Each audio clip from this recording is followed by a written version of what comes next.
Anti-rival goods and the tragedy of the commons. One of the main challenges to anti-rivalry is the tragedy of the commons. Anti-rivalry requires the collaboration of multiple ecosystem members. This is not always an easy task, as humans do not always act in the best interest of the larger group.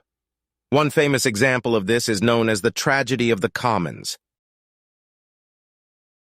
A commons refers to a shared pool of resources open to the community, for example, a pond full of fish or a public library.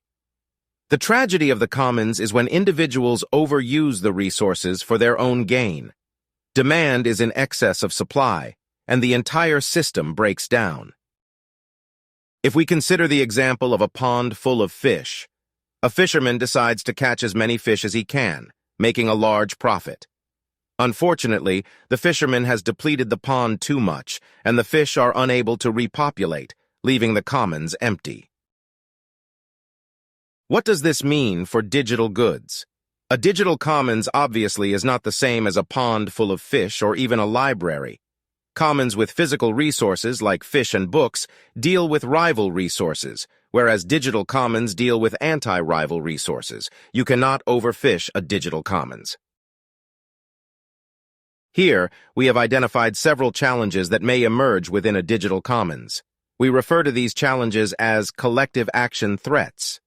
Congestion. Digital systems may become clogged up, for example with users, or bots, taking up server capacity, or even with an excess of information becoming available.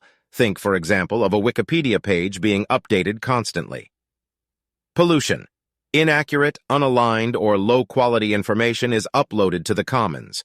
This can be intentional or unintentional.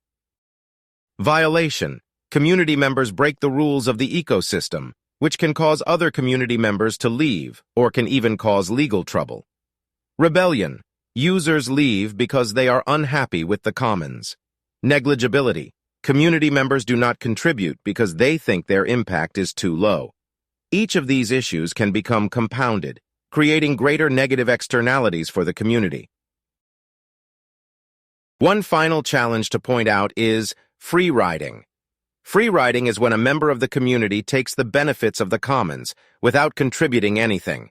This is not necessarily a problem in digital commons, as even free riders will provide some data that may contribute to the community, for example by reporting bugs or technical issues.